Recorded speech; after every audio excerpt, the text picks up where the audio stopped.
All right, welcome back to Fright Night Flicks. You're here with Dan and Darren. What's up, guys? What is up, everybody? We are going to be talking about the Texas Chainsaw Massacre 2022 Netflix special. Well, it's not a special. I wouldn't say it was but we special. will call it the Netflix one. I just call this TCM Netflix.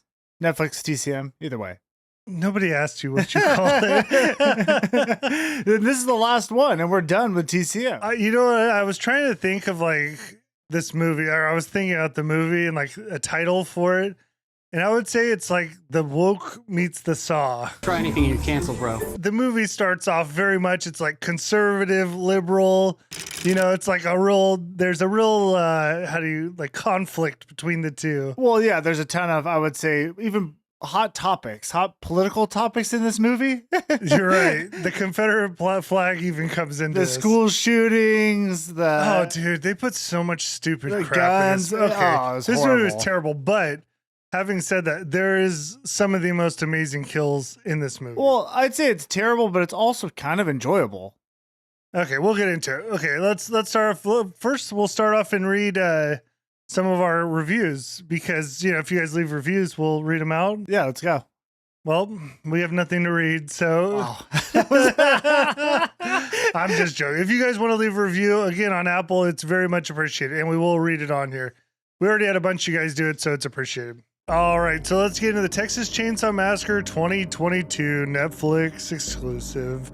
Director, David Blue Garcia. Writers, we got Chris Devlin, Fede Alvarez, Rodo Sayagas. We're going to roll with that. All right, so the little tag for this, our synopsis: influencers looking to breathe new life into a Texas ghost town encounter Leatherface. I'm going to just leave it there. That actually kind of sums it up. That pretty much is the movie. We're done. That is like the beginning of the movie. So we start off, and they kind of try to mess with us a little bit. It's like they're giving us the recap of what happened in 1973 with the original massacre. And it makes you think it's doing that intro thing, you know, like with the narration. Right. And then they're going to like take you on the story. But really all it is, you're watching a TV broadcast in a gas station. Yeah. So, well, yeah, a couple things. One, they reference the original movie and they don't reference any other movies, which I find funny because how many times have they done this already? Where it's like, I feel like this is like supposed to be the one after the original now. Again, like this is like the official sequel, right? They have to, because there's some things that happen in this movie that do not mesh with other Texas chainsaws. It's true. So we start off in this gas station in Texas town. We'll just get you to like our cast here. It's basically, you got these four people that are city folk, very liberal. I would say like left liberal, like whatever the terms, woke. Yeah. It's like every term you could think of for that. Like that's them. And everyone who lives in this town is like on the right or conservative and like over the top both sides. Yeah. So, although actually, to be honest, the guys in the town weren't really that much of dicks. They kind of just. I actually think they were pretty nice to the kids. To be honest, I think they wanted you to. It felt like they wanted me to hate all these victims. Like I think they. I don't know. You know what? I think they did because I did hate them all. I didn't like any of them. Okay, well they're abrasive. So we'll just start. So the premise. I guess they don't really go in too much detail, but so there's Dante. But we're back on track now. We're fine. We're solid. Let's get on the road. Let's go. And then there's Dante's. I'm not even going to say her name because it doesn't matter. But Dante's partner, and on subtitles when I watched it, that's what they called her, Dante's partner. Yeah, they were engaged, I think. And then there's like Mel and Lila, who are like sisters. So apparently Dante and Mel are like social media influencers with cooking or something. It's not exactly clear on how they, or if they even have a lot of money. They're just influencers. That's all we know. Mel, check out our post. It's blowing up. We're finally giving birth to this crazy dream Mel and I had. Real change is here. Can't wait to see you on Harlem. Yeah, so they're on this trip coming to this town because they've have bought up this ghost town, and they're gonna auction it off, and they're gonna have a party, and we'll get to all that. You have a party in this city. That's basically how it's going to go down. They're movers and shakers in the influencer world. So let me just start off like how they interact with the townsfolk. All right. So we meet Richter, he's going to be a part of this movie a little later on, but basically he works in the town. He actually ends up working for Dante. Dante doesn't know it, so he kind of looks like a dick in this Spoiler situation. alert. So he pulls up in a truck that like spews exhaust. Of course, that makes everybody sick. He's got some awesome intro music too. Oh yeah, it's just heavy metal. I actually liked it. Yeah. Anyways, he gets out of the truck. Well, Mel sees that he has a gun, and her first line to him is like, Look at this guy. Who has such a small dick they need to walk around in public with a gun? Well, it's not to him. She's talking about him right next to him, so he can clearly hear her. I mean, is he compensating for something? Melody, don't. Right, I'm just saying. Who would, I mean, again, like you said, I think they're just trying to make you hate her. I don't know why, though, but I guess that's what I'm saying. They took like the stereotype of like the liberal, like city girl and like went way too far to the point where it's like immediately I just didn't like her. No, and honestly, I think all these kids are like in the wrong in this whole situation. It'll be very clear here soon. Yeah, they're all, you're actually right, except for Dante's partner. She's an idiot, but we'll get into that. Yeah. But I just wanted, there was that situation with Richter. Then they leave the gas station because now they're going to the ghost town, whatever. And on the way, Richter passes them in the truck. Too much, like a bunch of exhaust kicks out, you know? And they immediately are like, oh, what's that psycho doing? And he must be a coal roller. What a psycho. What is wrong with that guy? He's just a fucking coal roller. I don't know what that's what they said. I don't know what a coal roller is. It's like he just passed you. Yeah, they acted like he did something crazy. Now I get his car kicked out exhaust, and you would have thought these kids were dying in there too. It's like, okay, come on, let's like relax. I guess that's really like the main problem, like just from the get go, and you're saying it here. This whole woke thing weaving that into the movie and just popular culture, it just kind of didn't work. It was weird. Well, it just was weird because they made it wasn't like it was two-sided. Like they did obviously, like it was like good old boys in this town, like country folk, good old boys. They weren't bad at all. They weren't really extreme. They were kind of just like normal dudes. Y'all have a nice day. Thank you. You're like, hey, we're from here. Just don't ruin the town, please. Yeah. So please, be respectful for the town. What a psycho. And these And kids, like, F you. these kids are just like so disrespectful, you know? They made you just hate them. So it's just like, and it's, I don't know. They were bringing in a lot of that political stuff, and they could have made it kind of funny-ish. I mean, I guess, I don't know. It was kind of funny to me, but it also was honestly, maybe it kind of worked because I enjoyed seeing what happened to him. Yeah, it was good seeing some of them. I will tell you, I had zero connection to any of these characters. No, even the ones that you're supposed to like more. Here's what I'm gonna say: if something bad has happened to you in the past, it doesn't mean I have to like you. You know what I'm saying? Yeah.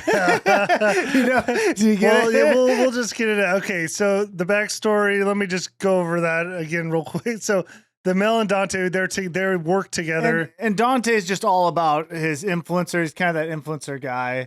Yes, but we have a vision for this place. We have to just inspire more people to follow. We didn't talk about Lila. Lila has a backstory. I'm going to go over it very quick. She was involved in a school shooting. She has PTSD from it.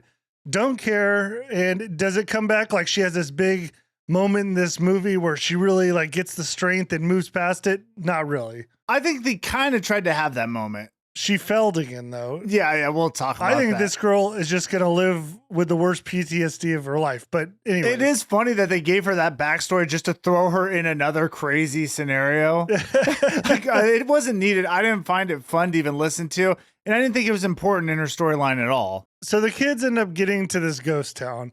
Now, it looks like a movie set or something of like an old ghost town. Like an really. old Western town. Yeah, right? totally. Definitely like nobody would live here. So you think.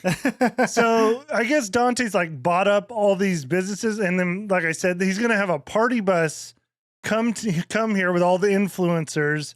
And he's going to auction off the buildings because this is going to be like a pop-in area, like where he's going to develop it into this like attraction type thing. Yeah, so the idea is funny because it seems out in the middle of nowhere. Who would just go out there? And also none of these kids seem like they'd like living in the country either. So it doesn't really make sense. I get the business perspective, but there's nothing around. Yeah, it's like way bizarre. It's a horrible idea. And don't worry, like, it's not going to happen. So, anyway, maybe spit. So as they arrive, Dante, all the kids, we see something we can't have. Even though I take it they're in the South or something, they see the Confederate flag. That's got to come down. It's a problem, guys. So they decide they have to go take it down. They go into a building, which we learn is the orphanage, which Virginia lives with Leatherface. Now, I don't know who Virginia is because it's not his mom. I guess it is his mom in this movie. It's so... Wait, do you think that house was the orphanage? It was the orphanage. Oh, okay. They just moved in there? I guess. I don't know. That's where they live, in the ghost town. Who cares? This is a different Leatherface. Yeah, this is a different movie. This is the family. It's Leatherface and his mom. That's it. Yeah. And you hate all the victims. You can't stand them. I don't know. You really get no attachment to anyone. Okay, so there becomes one huge problem that the kids handle in a very bad way here. The one spark to ignite the fire. There you go. That's a better way to say it. Dante apparently has told everyone he's bought all these places, right? So he has this confrontation with Virginia. Like you said, she lives there with Leatherface. Dante has to kick Virginia out of the house because he said he has the deed. She argues that the bank said she's got it. So there's a little miscommunication, and we'll learn later on that Virginia was right. Dante did not have the deed, and he was about to kick her out of her own house. This is still our house. You're wrong. But I've got a title that says otherwise. Do you mind if we see that? I don't have to show you that's any. because you don't have it. F this. No, and I'll say that this is a pattern with these victims. I feel like there's a high level of arrogance to them. They make it clear. They really don't care about the town. Like, they're there, and it's like they're the most important. Yeah, and they're going to make this town great again. Yeah. So what ends up happening, this sets off like a series of very unfortunate events. So Virginia, they end up calling the sheriffs to escort Virginia out of her house. Now, this is where things start getting weird. The sheriffs are going to take her to the hospital because now she's having a heart attack. Yeah, and the problem is, though, she had the heart attack because the sheriffs all were there to get her out of the house. And the sheriff said, like, Virginia, you're not supposed to be there, which is funny because she was. They were wrong. The sheriffs did not. This is the thing that makes no sense. The sheriffs just believed the random kids who pulled up in town, not the lady who's lived there her whole life. Well, they almost talked as if they knew, like, hey, everyone's supposed to be gone, including you, Virginia, but that wasn't even true. Christ, Jimmy, why are you still here? They end up loading the Virginia and Leatherface. And I don't know, I guess nobody like noticed his face. Maybe his face looks normal in this. I don't even remember. I don't think he had leather on it. Yeah. Well, so wait, he was, or skin? It wasn't leather or skin. I mean, there's no way he could have gotten the back with a skin face, right? Yeah, I think it was normal. I guess he's got normal face. Yeah, because you'll see when Leatherface comes on. But then it's like, again, what movie are we going off of anymore? Anyways, whatever. Doesn't matter. So Leatherface gets in the back with Virginia. The sheriff, one in front and one in the back with them. And then this is another just out of nowhere part. Dante's partner decides she wants to ride in to the hospital with Virginia. Yeah, why did she do that? I think because the other girl was gonna go. I think Molly, maybe. Mel. There is no Molly. Mel, is that her name? Melody? Mel. I mean, I think it's Melody or something, but we call her Mel. She was going to go, then the girl said she would go instead, but it's like, why is anyone going? I guess maybe to check in, to make sure that nothing bad happened, maybe sure she doesn't die. Check into what? She has no relationship. Why would anybody at the hospital let her even talk, like, know anything? I mean, that's totally true. There's no reason she would even be allowed on the ambulance. Well, she's not even in an ambulance. She's in a sheriff's vehicle. It makes no sense. Like, yeah, it's like then you go to the hospital and like, what's she gonna tell the nurse? Ma'am, you're not allowed here. Yeah, we don't know who you are. I met this girl. Like, oh yeah, I met Virginia an hour ago. Why are you here? Yeah, like you don't. It's just the stupidest thing. Anyways, doesn't matter because they go down the road. Virginia dies in the back of the van. She's dead. That's a big problem. Yeah, she has a heart attack. Dies. Leatherface is trying to like give her oxygen. Poor guy, you know. And things get a little wild here. So the sheriff, like at one point, tries to grab his arm or something to like, hey, Dude. she's dead. Hey, can I say this? I think the best kill I've seen out of Leatherface. To this point. Yeah. So Leatherface breaks the sheriff's arm in half and stabs him in the neck with his own bone. And you might think, man, that's crazy, but that's not it. That guy then fires off a shot and hits the guy driving. Oh, of course. Yeah. Like a little Ruth Goldberg. What's that? Those machines where you like hit the ball and it slides down the tunnel and then it hits something else to do something. What? I don't know. Okay. So yeah, so he takes out the driver. They wreck the van. Now the driver's not dead. He's got a couple breaths in him. And Dante's. This is why I said you don't need to know her name because it's about to be over. She's still somewhat alive. Leatherface ends up pulling the other sheriff out, skinning his face. Comes back around. Finds that the driver sheriff is kind of awake, so he bashes his head in with an oxygen tank. Yeah, she couldn't get out of the front seat. Like, okay, well, the best part, again, this girl's made a series of bad decisions. But so yeah, Leatherface is in the back. He's already killed the guy next to her, and then he's in the back, and she loses track of him. She doesn't know where he's at. So instead of like going out or looking out the window you're at, she goes across the dead body and looks at the opposite side. Didn't you find that weird? well, to she crawl couldn't- across a dead body. They were trying to make she couldn't get out her door. Oh, she couldn't. Yeah, I didn't even realize that. like, Okay. but the door was totally fine. They got in an accident, but the door didn't look Well, damaged. roll at the all. window down. You know what I'm saying? I mean, I don't know. Maybe it was electronic. I doubt it in this movie, but whatever. Yeah. Anyways, long story short, Leatherface stabs her in the stomach. She's dead. Honestly, I couldn't even tell you a word she said in the movie. It totally like didn't need to be in here. There really was nothing to it. No, there was no reason. Really. I mean, we talked more about her now than we should have. I think us talking about her in this is more than like they talked about her in the movie. Back in town, the like party bus has arrived. And again, it's just a bunch of like, how do I even explain this? It's like socialites or like, it's basically a bunch of like people with phones that don't pay attention to anything. It's like what like an Do you know old what it person would is? think young kids look like. You know what I'm saying? It's almost honestly like a bus of like NPCs. Like they don't really have personality. They kind of like stick to their own world and they don't know what's going on around them. Yeah, that's a great way to describe it. I think you're right. Yeah, it's like bizarre, but they're there apparently for this whole event. So the bus has arrived. Now, something we should say is like this death of Virginia causes everybody a lot of grief. Like the kids start like Mel wants to leave immediately. Like She's actually upset. Dante doesn't really seem to care at all. You just killed her. Heart disease killed her. Where you going, man? Richter's mad at the kids because I guess he thinks they killed her. I don't Well, they know. kind of did inadvertently. Yeah, it's would you be that upset about it? Probably not. But there's the whole thing of them faking the deed thing. So But there's also like, did Richter even know her? I mean, I guess he lives by her. You think he would, but he didn't really seem to. yeah, who knows? It doesn't matter. So Richter's upset with the kids at this point. That's all you need to know.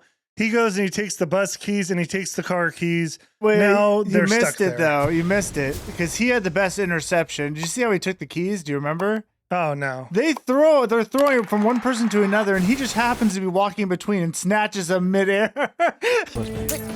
What the Like it could have been perfect time or perfect timing.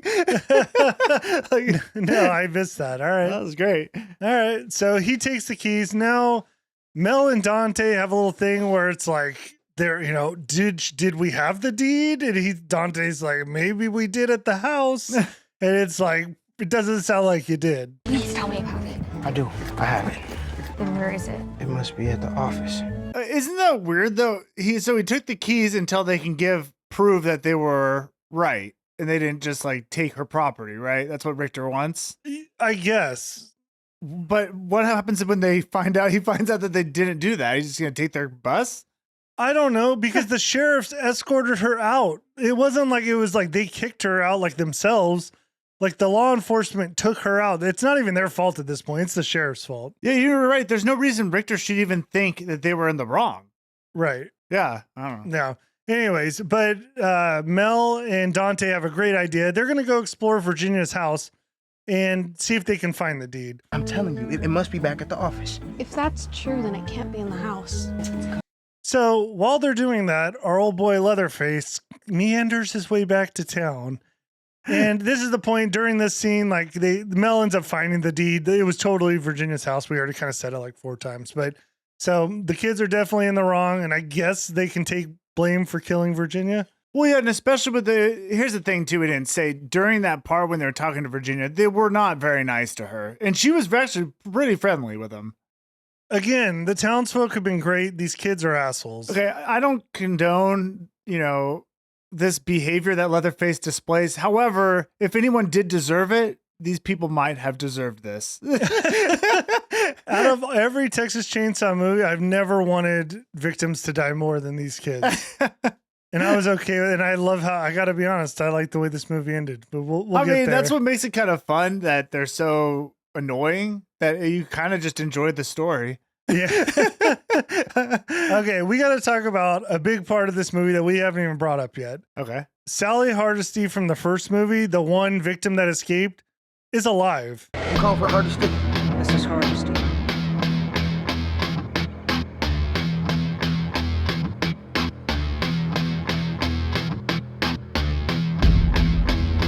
So there's been multiple movies where, I don't know, she's been dead, she was in a mental institution, all this other, like, forget that any of that happened. No, in this movie, Sally escapes and she becomes a ranger.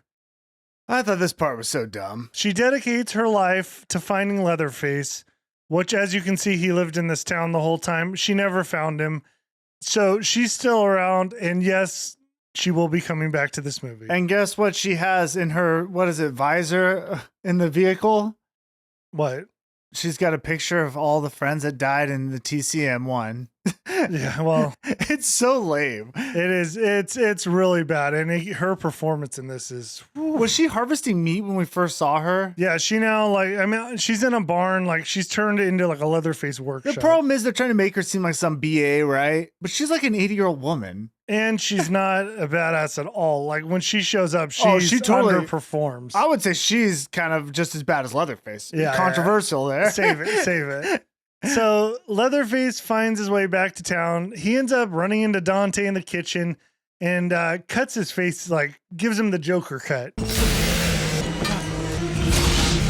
Yeah, he gave him a nice little slash there. Yeah, cleaver across the face. This is now Mel hides in the room for a large part of this movie. She's in the closet. She's under the bed.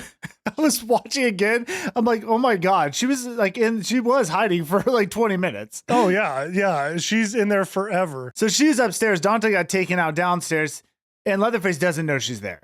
Oh, dude. Yeah. So Dante, he ends up crawling out to the street, and Richter ends up finding him. And, Richter was kind of annoyed with the kids, but then he sees... Well, you missed a big part, too. All of a sudden, there's a giant storm that came in. It was a beautiful day. A giant storm came in. Now it's pouring rain. I gotta say, some of my favorite scenes in the movie were of the storm and the, like, coming in. How fast it did? Well, and just, like, the scenery shots of the storm. It looked pretty cool. You should check it out. I'll throw it up. So anyways, Richter and Dante meet up. Dante they basically figures out Leatherface is here. And he tells, and the lady from the bus, there was like one lady who was in charge of all the... Oh, I had her name, but all you need to know is she's from the bank. This is Catherine, from the bank.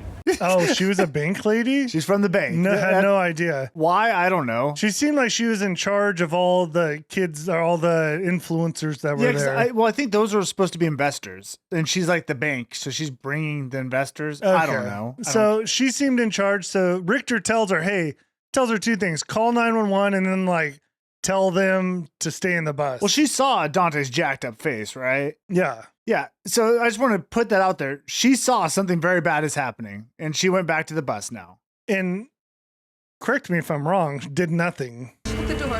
Keep it closed. I don't know. Keep the door closed. Oh, no. She did something. And that's omit every important piece of information that everyone on the bus should know. Hey, I don't know what's happening, but there's a killer outside. So we all need to be aware. Maybe call the police. You all have phones. Nobody called the cops. Nobody. Like, nothing happened there. And Dante ends up dying in Richter's arms. Richter, actually, again, nice guy. He was like trying to help him. At first, he's pissed off. He's like, what are you doing? And then he's like, oh, shoot, man, something's wrong. What are you doing in that house? I'm talking to you. Don't walk away from me. Hey, man, you okay? No, yeah. So Richter at this point decides he's going to hunt down Leatherface by himself. Okay, sure.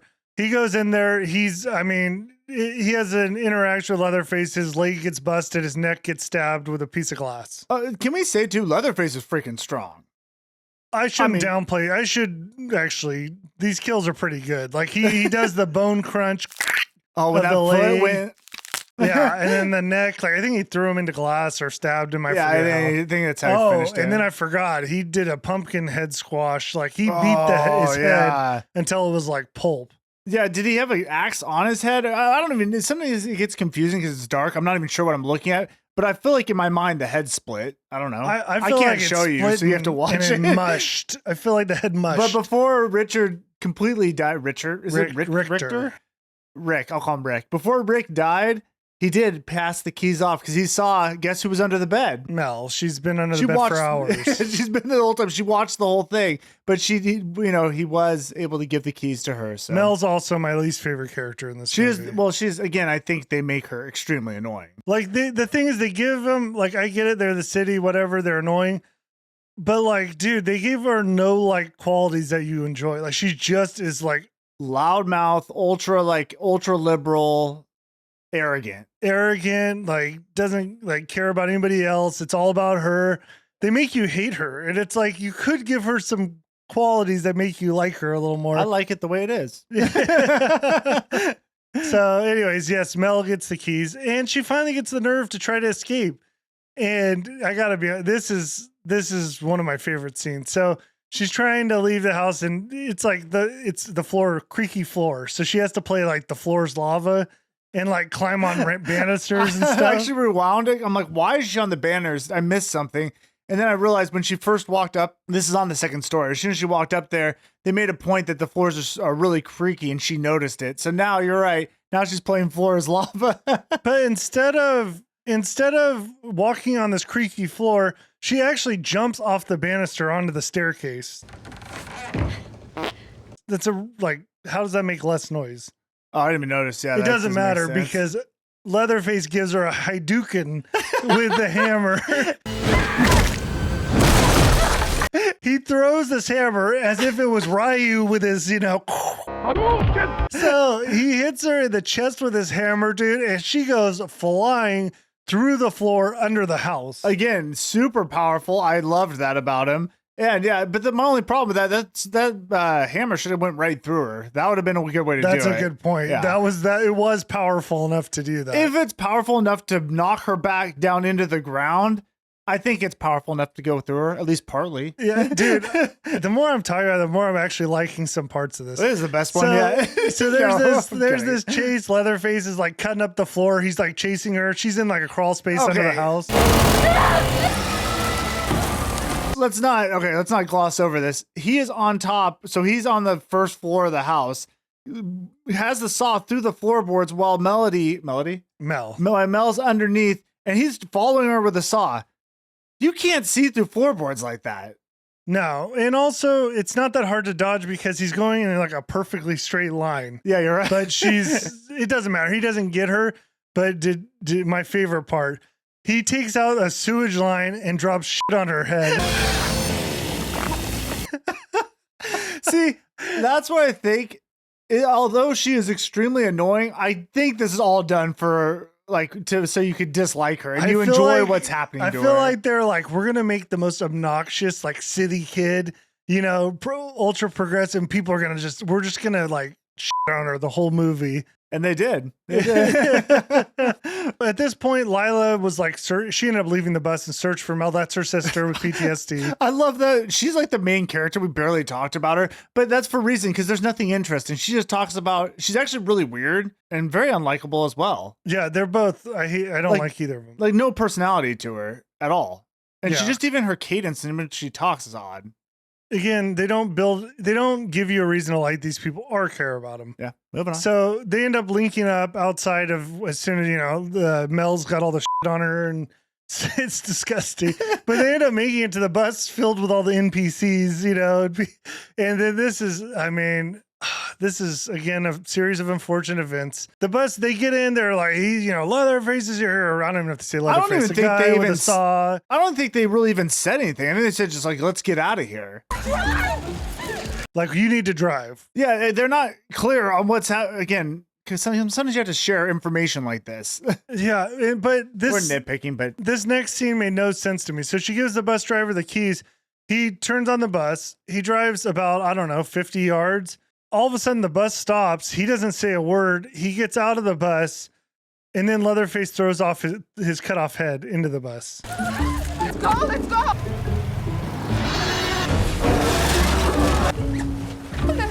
Dude, where are you going? Well, something happened, right? What? I don't know. I never saw. I don't know. Maybe I don't think anything happened. When I go to the edit, I'll fix it. If so, they did or not. I'll let you know. I don't think you have to. I think he just stopped the bus because like maybe Leatherface took out a tire, but I doubt it.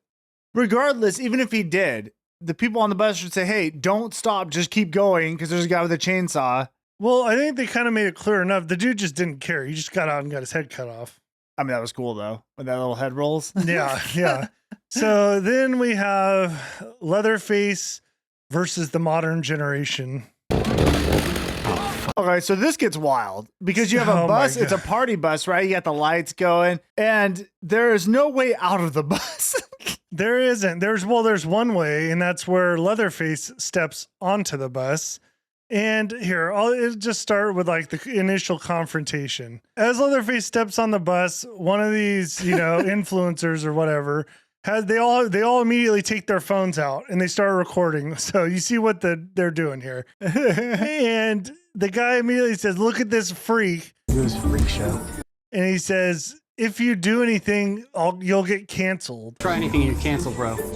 It was Too so much. stupid. Leatherface just went ham and started cutting these people in half. Guys, I don't know how much I can show you, but there's he just slowly and methodically, cutting people up. Like someone's getting their arm taken off. He's grabbing legs and throwing it behind him because there's so many parts everywhere. Blood's all over the place. It was dude, it was maybe a little too much. It might have been too. He basically pushed them all into a pile. None of them fought back. And it was just arms, legs. This was Leatherface's greatest highlight clip.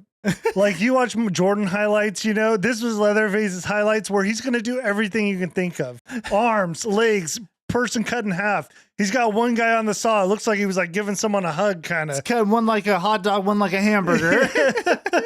Dude, he just went nuts. I feel like he got on that bus. He's like, "Oh God, there's a lot here. Well, it's gonna be a hard day at the office." Dude, it was legit. It was too much. It was I can handle some blood and stuff. I'm that's way too overboard. The thing about it is that nobody fought. They just died. Well, they just tried to get out. That was their only move, is to try to get out further back. But then obviously that didn't work. But Mel and her sister did manage to go they hid in the bathroom. Yeah, they end up going through a skylight and they escape. Right. So at this point, everyone's dead except for Mel and her sister. Is that where we're at? Well, let's see. Dante's Sally's girl, Mel and Lila are alive. Richter's dead. Yeah, that's pretty much it. Yeah. At this point, Sally makes it on the scene. Old Sally Hardesty. Oh my God! Come on! Help! Into the back! Ranger Sally Hardesty. And I'm sure she's smart enough to bring backup. Well, no, she's a lone ranger. She's waited her whole life to kill Leatherface.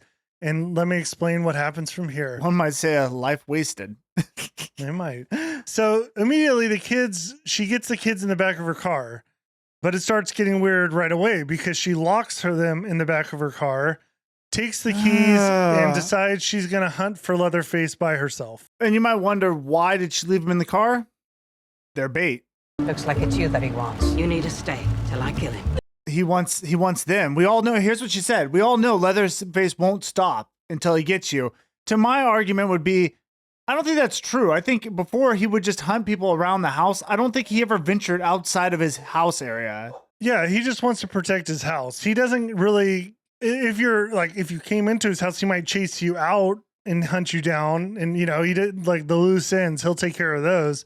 But I don't know, if you make it away in your car, he's not going to go chase you down and go to your city. Yeah, he doesn't know I don't think he knows how to drive. Yeah. But he is a fast walker, though. Fast walker. Great, one of the best. So Sally locks the kids in the back of the car and she goes into Leatherface's house where she ends up finding him in his room upstairs. And the dude is exhausted. He just did one of the greatest feats in modern sports history. In modern, what do you call it? Serial killer history. It was legendary. Shoot. Come on. He's tired. I like that part because it's dude, you just did some crazy work. Did we actually talk about his face yet? No, what about it? It's a crazy looking face. It looks like a melted bulldog. You know what I'm saying? I don't even know if I looked at it that close. Oh my God, his face is crazy. Oh. I'm concerned that you didn't even notice his face. I don't know. I don't even know if I looked at it. Okay, so Sally confronts Leatherface, and this is so annoying. Poor Sally. So she's waited her whole life for this moment, and she wants to talk. She wants to explain to Leatherface who she is and why she's there. So she's like, you know me, you know my friend, say my name. Leatherface has no clue who this is. Say my name. Say you know me. Say you know what you did to my friends. You don't remember me. Leatherface is a mentally challenged individual who kills people and eats humans too. Yeah. You think he knows who you are after what, 40 years? What? 40 years later, this old lady shows up. He has no clue, nor does he care. I watched all the movies. I barely know who you are. Yeah, but Sally, being the idiot that she is in this movie, doesn't shoot him, lets him just walk out of the room. Oh, I love that. Yeah. So then he goes back to the girls. Why? I don't know. She lets him walk all the way back to the car to where he breaks the window with a saw and starts trying to cut the girls. And then she finally, I think, gets one shot in on him. Why did you not just kill him up there? And Or at you- least fight him up You there? gotta understand, she like literally followed him from the room down the stairs. Wait. All the way to the car until he broke a window, then shot at him. Even stupider. She was using the girls as bait, right? Yeah. Leatherface won't stop till he gets you. Sure. But why did she then just go straight to where he was? Wouldn't you think she'd wait for him to get around the car? Why would you even lock them in the car as bait? It doesn't even matter because she found him in a vulnerable state and didn't even shoot him and let him go back and All attack right, whatever. them. But I like the way it turned out anyways, so. So now Leatherface and Sally are having a little hide and seek game. Where he's got his saw and he's like running. Again, it's like a ghost town. So he's like in alleys and stuff. He seems to make like a lot of distance very quick. Well, he's also like, he likes to play games now. This is a different type of Leatherface. Yeah, I guess. You didn't notice he had his saw on, right? And he was like luring her. Oh, is that what he was doing? Yeah. I mean, he does it later on too. Yeah. But, so anyway, she ends up at like a really dark alley. So Leatherface bursts out of the alley. They get into, I don't know, he hits her with the saw. She's got a shotgun. She, I think, got a couple shots off, but she ends up running out of ammo. And this is where the moment Sally's been waiting for her whole life, her redemption arc. Right? So she's running out of ammo, nothing left. Leatherface has got a saw coming right at her. What's she gonna do? I don't remember what you do. She took a saw right to the stomach.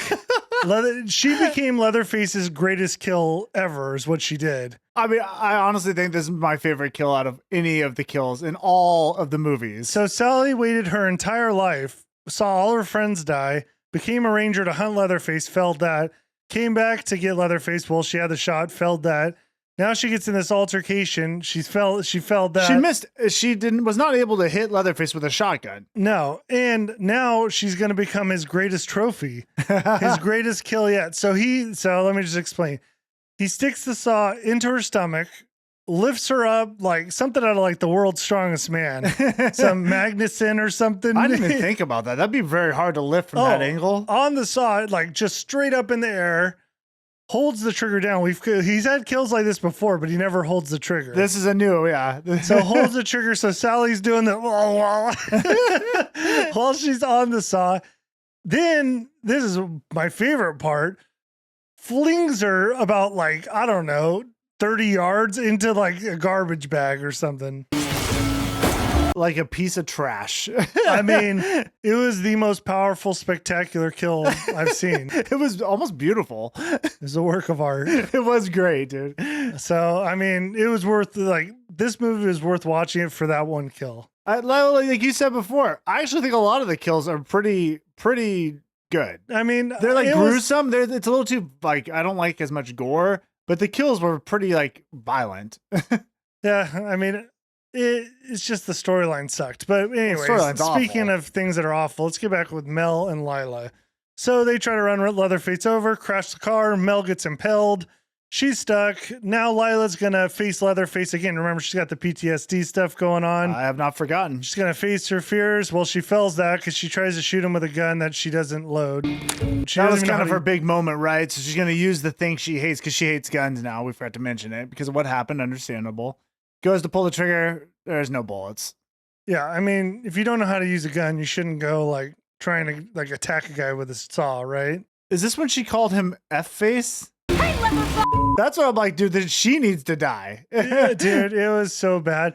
They end up like, I forget how this even, oh yeah, at some point Sally's alive and shoots Leatherface. Don't run. If you run, you'll never stop.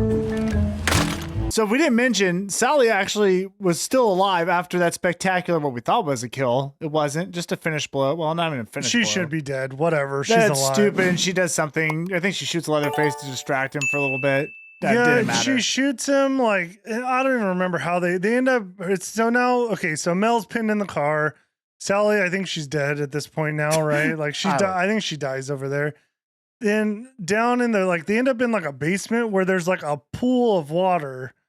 And this is where Leatherface actually plays another trick. So like Lila's hunting him and he's like playing the saw games. Yeah, they got the shotgun, right? From Sally now. Oh, I guess so. I think so. God, I don't know. It's a mess. So Leatherface plays a game where he has his saw on and you can hear the saw idling. So Lila's going after Leatherface and she's again taking the fight to him. And she goes, pulls the curtain. Well, there's just a saw and Leatherface jumps out. It was a trick the whole time.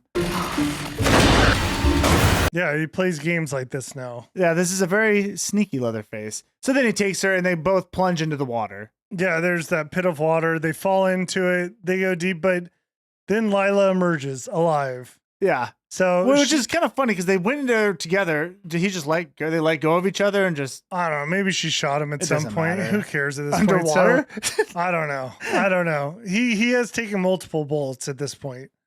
So, yeah. Anyways, Lila gets out. She's free of Leatherface. It's. Well, I mean, all we know is he hasn't come up from the water yet. You guys see where this is going. Come on. They keep showing the water. She's standing in front of it as if she's safe. Then, like Shamu at SeaWorld, Leatherface breaches the water like a giant fish. It grabs her, and then do they end up going back in? I don't even know what they do. I think he just tackled her. I don't know. Oh, no, they tackle her because they get in another fight because Mel shows up, who somehow got her like unimpelled, jumps on his neck. This is how stupid this gets. No, wait. So here's the part, though, where it's Lila's big redemption. Is she's laying on the ground. I mean, she must have got knocked out at some point during that. Oh, that's right. I think she got knocked out. Leatherface is about to kill her, or she's having like PTSD flashbacks, but she has the shotgun or something, right? Yeah, so she's looking. It flashes back to when she's at the school, and apparently, I think the idea is that she played dead, because it seemed to me like she was gonna play dead in this scenario too. She went back to what she knows. That's what I think it was. That's what I think it was. But then she eventually gets the nerve up, and what does she grab? The shotgun? Then she grabs the shotgun? I didn't think she really did anything. Maybe she shoots him. I don't know. Look, here's how it ends. I'll tell you this. I wasn't impressed with whatever she did. Mel jumped on him. Somehow Mel gets his chainsaw. So maybe Lila shot him or something. I don't know. Mel gets his chainsaw, and I'm not shitting you. She uppercuts him with the chainsaw. This was... I mean, I can extend my belief for only so far. This is this tiny little girl who doesn't even know how to hold a chainsaw just takes it and uppercuts him in the face with it and knocks him into the water. Yeah, I mean, that was idiotic. Leatherface survived all these years to these two little girls who don't know how to shoot guns, don't know how to use weapons, nothing, aren't strong, pretty whiny. They took him out. That's just, yeah. Well, they didn't, though. Well, let's get to the end. The movie ends. So this part actually was really good. This part was good. This part was good. So they have... Here's the thing. I both love and hate this movie. You understand? So Mel and Lila, they're back. They're like happy now. Like they're in the car. They just survived this event. Their friends died, but who cares anyways? Keep in mind, they don't even know for certain that Leatherface is dead. Just keep that in mind. They think they got him. Yeah, no, I believe they think they do. But So- if you were in that situation, would you just be so like chill about it? I don't No. think so. Well, but the best part is they get in the car because, again, it's a big thing with like the new technology kids and the millennials or whatever you call it. Like they get in the car and they put it on autopilot, you know? Like they make it a point to be like, these kids are just bougie, you know? Yeah, it is funny that they made this whole movie about that. It's kind of stupid. So It's very stupid. I'll take a self-driving car any day. I loved it. Anyways, yeah. So they put it on autopilot and they're laughing. They're putting the sunroof down and they start to drive off only for Leatherface to show up, break through the window, pull Mel out of the car, cut her head off. As Lila's hanging from the roof crying, seeing this happen, the car is self-driving away. She can't stop it. It's just going. Dude, that was shocking. Well, I did not expect that the first time I watched this movie. It was shocking and I loved it. Because again, Mel could not be more annoying. She deserved every bit of this. The only Well, person, maybe not the head off, but the only person I would have cared to live would be like Richter. He seemed like an okay guy. he actually seemed nice. Yeah. He just works in this ghost town. What about Lila? She got away. How do you feel about that?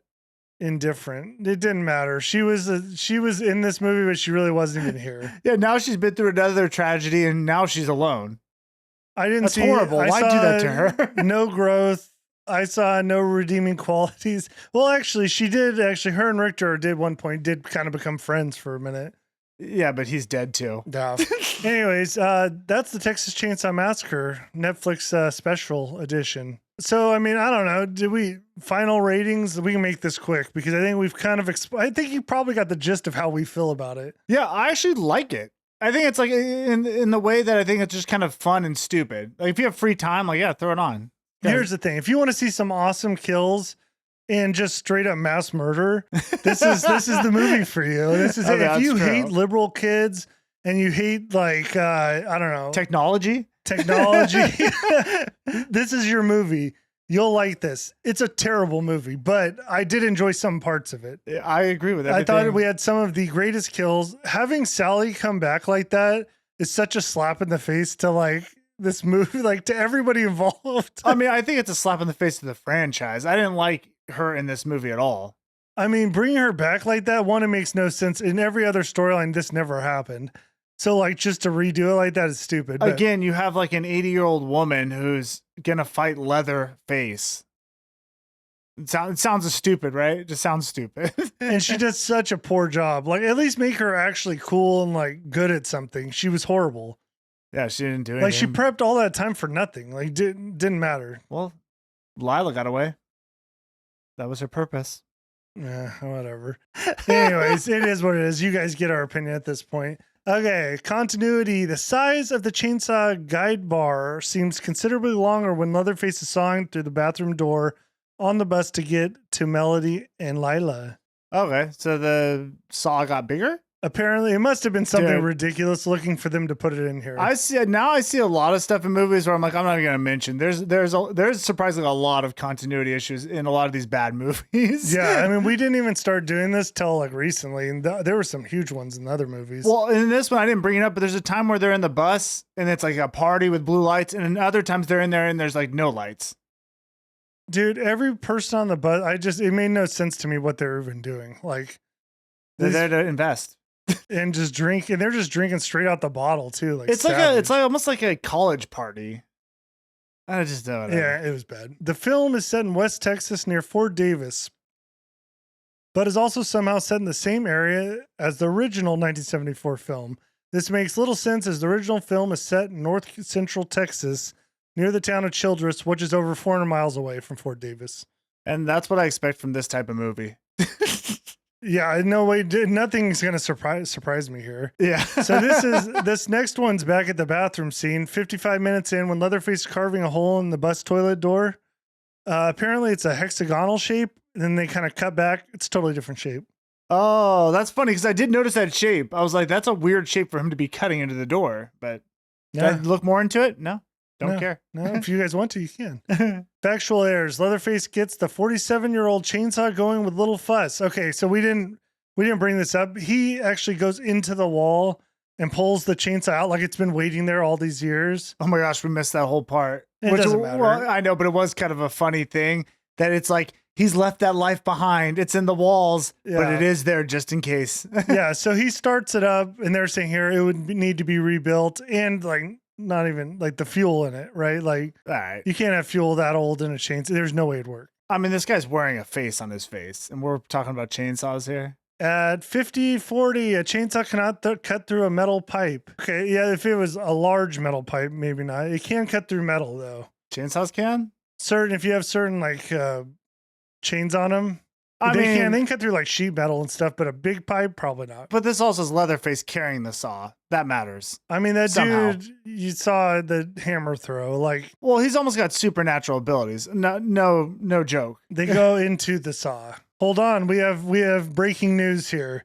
The chainsaw that how could he operate this thing? It's been old. It's old, rusted, unable to work. However, Leatherface is heard walking off to his bedroom to fix the chainsaw. He can even be heard tuning or repairing the chainsaw while Melody tries to escape. Oh, interesting. Look at everyone trying to nitpick the saw. Oh, you didn't think the saw would work? Cut that part where I talked about it. Yeah, that's gone. There's no explanation as to why Leatherface, a regular human being, has not aged a day in 50 years. However, the opening documentary section of the film shows Leatherface was between 16 and 20 years old. Film takes place in August of 2020, so he'd be 63 to 67. He has clearly aged since then. Well, I would say this. Whoever said he was a regular human being? I mean, he is. He's not. He's Leatherface. I mean, come on. What about him is regular? He was in the He's original. a human. The problem is he was in the original, but on the movie since, he has clearly not been a regular person. Well, he doesn't have like superhuman like powers. I mean, he seems to have like super strength. Well, he's strong. All right, here's some revealing mistakes that were in the movie. Sally's Texan accent slips several times. The actress is actually Irish, apparently. Oh, interesting. Old Sally. Sally Hodgkin. I was like, I'm not going to try that, but I appreciate that you did. When Leatherface pops his head up in the field. Oh, we forgot to talk about the field pop. Yeah. There's an awesome part where Leatherface is in like, I don't know, a flower field or something. Well, it's used for the cover, and it almost comes out like he just walked in the field, and they're like, "Hey, Leatherface, we got to get a shot." And his little head pops up, and like, boom, nailed it. All right, see you later. It's so stupid. Yeah. Well, apparently it's like obviously a green screen effect. Yeah. Like you can look at it. Apparently you even see the green around him. I'm sure. All right. Well, that's going to end our review, guys. This is the end of our Texas Chainsaw Massacre series. We did it together. It's over. It's And done. There was for now. We never know what the future holds. Well, I do, because we're going to rank all these movies. Oh, okay. That's going to be a special video we just put on YouTube, though. Yeah. That'll be fun. And I think next we're going to start Halloween. We might do a movie in between. We'll have to figure it out. But for sure, I'm excited to get to Halloween. It's going to be a nice, refreshing change from the massacre. I mean, it's a totally different style of movie, more scary, right? This is more kind of like goofy, kind of scary. It depends on the movie. I wouldn't even call these movies scary, more like gruesome. The original one I thought was like suspenseful. Yeah, I don't know. There's a couple that were kind of scarier, but it's all over the place. All right. All right. On that note, thank you guys all for listening. And, well, shoot, we'll see you on the next one. Yeah. See ya.